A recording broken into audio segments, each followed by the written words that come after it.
जय श्री हरि महाविष्णु जी की। मित्रों, फाल्गुन मास के कृष्ण पक्ष की एकादशी को विजया एकादशी के नाम से जाना जाता है।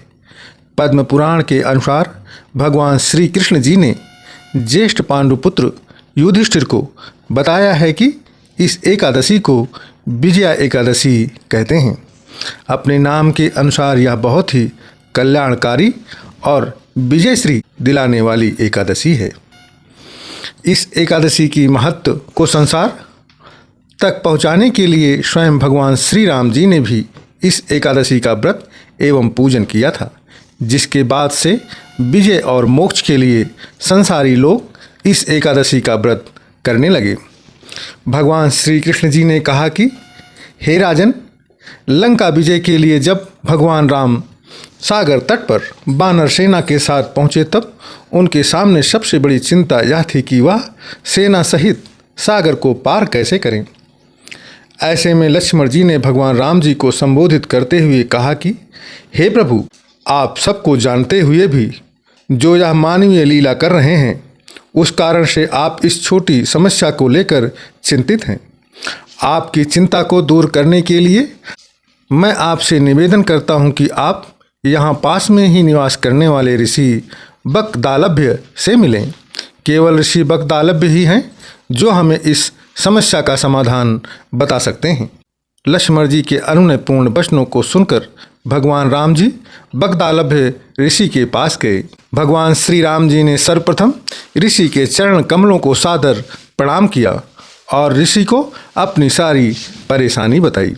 और भगवान श्री राम जी ने ऋषि से कहा कि वह कोई मार्ग सुझाएं।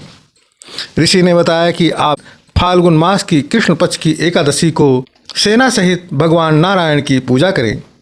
यह विजया नाम की एकादशी ही है जो आपको समस्त बाधाओं से दूर करके आपके नाम के अनुरूप विजय रूपी फल आपको प्रदान करेगी। ऋषि बकदालभ ने बताया कि इस एक विजया एकादशी का पूजन इस प्रकार से करना चाहिए। एकादशी को सुबह जल्दी उठकर स्नान करें। एक कलश पर आम का पल्लव रखकर भगवान श्री नारायण की प्रतिमा को स्थापित करें। घर के मंदिर में दीपक जलाएं। भगवान विष्णु जी को गंगा जल से अभिषेक करें। भगवान विष्णु जी को पुष्प, तुलसी दल, चंदन, फल, मिठाई आदि अर्पित करें। भगवान विष्णु जी के मंत्रों का जाप करें। भगवान विष्णु जी की आरती करें। भगवान विष्णु जी के साथ ही माता लक्ष्मी की पूजा करें और व्रत की कथा सुनें, जो मैंने आपको भगवान श्री राम जी की कथा अभी सुनाया है। रात्रि में हरि भजन करें और पूरी रात भगवान के नाम का स्मरण, भजन और कीर्तन करें। अगले दिन सुबह भगवान की पूजा करके जरूरतमंदों को भोजन, दान और दक्षिणा दें। इस व्रत के करने मात्र से प्रतिष्ठा, विजय, संकट से मुक्ति और मोक्ष की प्राप्ति होती है। जो इस एकादशी के व्रत की कथा को सुनता और पढ़ता है, उसे वाजपेय नामक उत्तम यज्ञ के पूर्ण का फल प्राप्त होता है।